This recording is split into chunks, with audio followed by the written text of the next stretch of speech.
प्रदेश की मुख्यमंत्री योगी आदित्यनाथ ने दो टूक कहा है कि भगवा आतंकवाद जैसी मिथ्या थ्योरी गढ़ना सिर्फ एक राजनीतिक स्टंट नहीं था, ये करोड़ों सनातन आस्थावानों, संतों और राष्ट्र सेवकों की छवि पर कलंक लगाने का संगठित अपराध। उन्होंने ट्वीट किया है।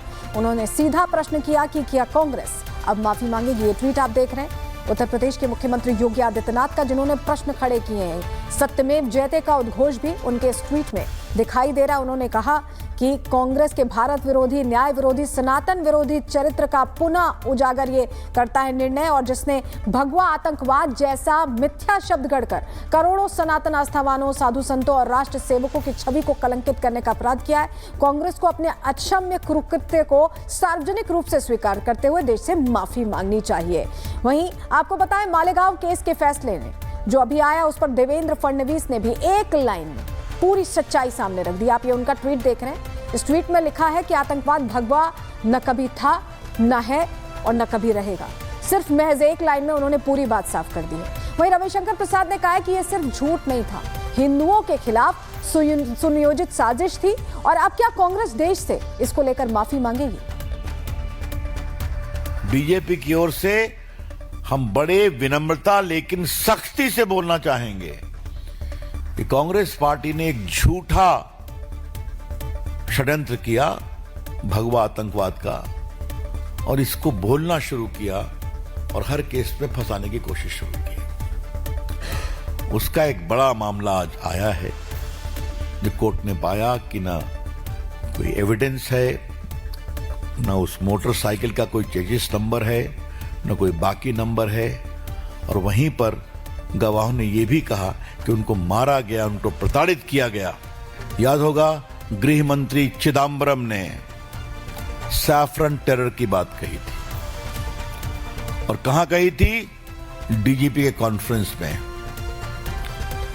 याद होगा, दूसरे गृह मंत्री सुशील कुमार शिंदे ने भी सैफरन टेरर की बात कही थी, और राहुल गांधी ने, जो अमेरिकी राजदूत तिमोथी थे, उनसे बातचीत में कहा था कि Hindu terror is more deadly than Lashkar-e-Taiba. याद है आपको? ये उनका स्टेटमेंट था ऑन रिकॉर्ड।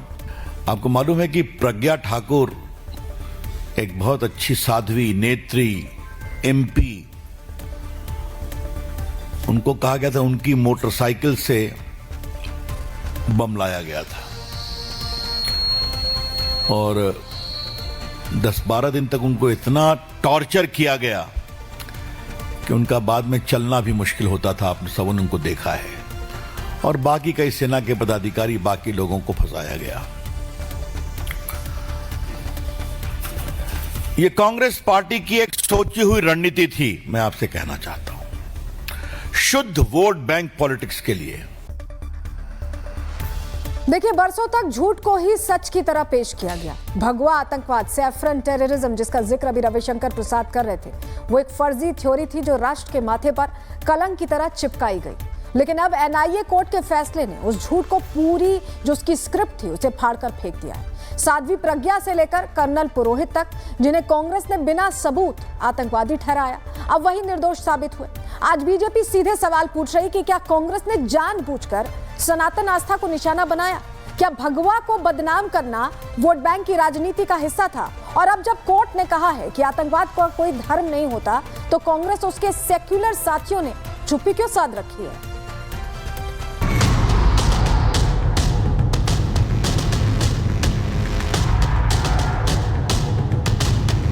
कि हिंदू टेरर बोल के कोई कॉन्सेप्ट पहले भी नहीं था, आगे भी नहीं होगा। इतने दिनों से कांग्रेस ने जो है पूरा सैफरन टेररिज्म, राज्य की सरकार, केंद्र की सरकार, यही सब घटिया काम करती रही। आज दूध का दूध, पानी का पानी हो गया। मैं उन लोगों को बधाई देता हूं, कर्नल पुरोहित को, साध्वी जी को और तमाम लोगों। भगवा कभी आतंकवाद का प्रतीक नहीं रहा। कांग्रेस ने कैसे भगवा आतंकवाद की झूठी कहानी गढ़ी, उसका सच सबके सामने आ चुका है। कांग्रेस ने हिंदुओं के माथे पर आतंक का काला टीका लगाकर कैसे उसको बदनाम किया, वो उजागर हो चुका है। सत्ता के खेल और अल्पसंख्यक तुष्टीकरण की राजनीति में हिंदू विरोधी भावना को जोड़कर भगवा आतंकवाद का नाम दिया गया था, और ये मुस्लिम वोट बैंक को खुश करने के लिए विपक्ष का रचा गया गंदा खेल था, जो अब खत्म हो गया है। आज ये और एक बार एंडोर्स हुआ कि हिंदू टेरर बोल के कोई कॉन्सेप्ट पहले भी नहीं था, आगे भी नहीं होगा। हिंदू जो है वो टेररिस्ट नहीं होता है। इस देश में जितने टेररिस्ट हैं उनका जो है एक ही धर्म है, इसीलिए वो प्रूफ हो गया। इतने दिनों से कांग्रेस ने जो है पूरा सैफरन टेररिज्म, राज्य की सरकार, केंद्र की सरकार, यही सब घटिया काम करती रही। आज दूध का दूध पानी का पानी हो गया। 17 साल पहले 2008 को धमाके के बाद कांग्रेस की गढ़ी गई भगवा आतंकवाद की साजिश से कोर्ट ने पर्दा हटा दिया है। सभी 7 आरोपियों को बरी कर दिया गया। कोर्ट ने साफ कहा कि आतंकवाद का कोई धर्म नहीं होता। मैं उन लोगों को बधाई देता हूं, कर्नल पुरोहित को, साध्वी जी को और तमाम लोग हैं। ये जो घटना थी, ये जो कांग्रेस पार्टी का था जो नैरेटिव था फर्जी भगवा आतंकवाद, और उसी को इन्होंने प्रैक्टिकल में बदला था। दुखी, अब क्या करें, सब लोग खुशी वाली क्या बात है। 17 साल के बाद पैरालाइज, अधूरा शरीर, कई जिंदगियां बर्बाद हो गई। यही आरोप लगा के अपोजिशन ने, यही कांग्रेस ने लेके आज बर्बाद किया। उन सारे परिवारों को शुभकामनाएं, लेकिन आज वो सब रो रहे होंगे बरी हो, क्योंकि उन्होंने वो जुर्म नहीं किया था जिसके लिए उनको सजा या उनको आरोपी ठहराया गया था। और 17 साल समझ रहे हैं, जिंदगी खत्म हो जाती है 17 साल में।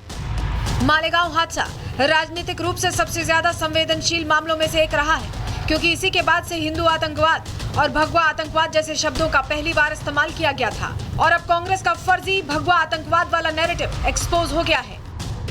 भगवा कभी आतंकवाद का प्रतीक नहीं रहा। भगवा शौर्य का, त्याग का, वीरता का, बहादुरी का प्रतीक है, कभी हिंसा का प्रतीक नहीं।